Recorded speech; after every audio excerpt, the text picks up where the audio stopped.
liturgija perneša mus į Izraelitų žemę ir Asirijos žemę.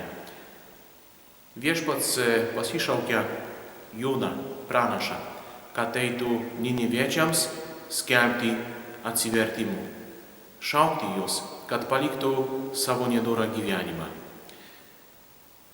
Tuo pačiu Niniviečiai ne tik turi deklaruoti savo norą atsiversti, jie irgi turi pradėti pasninką, parodyti savo darbais, savo kasdienybę, kad pasirenka gyvenimą su Dievu. Panašiai ir antrame skaitinyje apaštalas Paulius kviečia korintiečius, kad jie būtų ištikimi vertybėms, kad jie gyventų kartu su Dievu, kad jie pamestų savo nedorą uostiečių gyvenimą. Kas tai bebūtų, jeigu jie tik pasakytų, taip Dieve, pasikeisime, mes Dieve tavimi tikime, mes tave mylime, o toliau gyventų kaip ir gyveno iki šiol. Reikėjo jų kasdieninių darbų, kitų dorių gerų.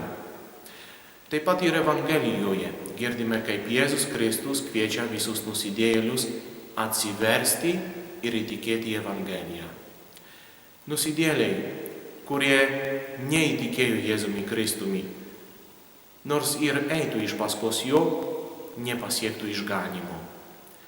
Dievas nori kiekvieną žmogų išgelbėti ir, kaip sako mums šventoji Edita Stein, Dievo planai yra labai platus, apima visus žmonės, kiekvieną žmogų, asmeniškai taip pat, nes Dievas nusilenkia prie kiekvieno žmogaus ir pritaiko išganimo planus jo gyvenimui, jo asmenybei, jo kasdienybei. Taip pat ir jeigu mes sutinkame priimti išganimo malonę, tuo pačiu įsipareigojame bendradarbiauti su Dievu. Todėl iškart Dievo žodyje šiandien girdime apie pašaukimą. Dievas pašaukia kažkokiam darbui. Pašaukia ir ruošia atlikti kažkokią pareigą, kažkokį uždavinį, įgyvendinti jo valią. Jėzus kreipėsi į apaštalus, sako, sekite paskui mane, o padarysiu jūs žmonių žvejais. Jie palieka savo tinklus, savo laivus, savo darbą ir eina iš paskos Jėzaus Kristaus. Truputį jų gyvenimas pasikeitė, bet visus jų surinktą patirtį, visą, ką jie darė iki šiol, dabar darys Dievo karalystėje. Kaip anksčiau užmesdavo tinklus pagauti žuvų, dabar užmeta žodžio tinklus, kad pagautų žmonės išganimui. Taigi, kiekvienas iš mūsų yra Dievo išrinktas, pašauktas bendradarbiauti su juo.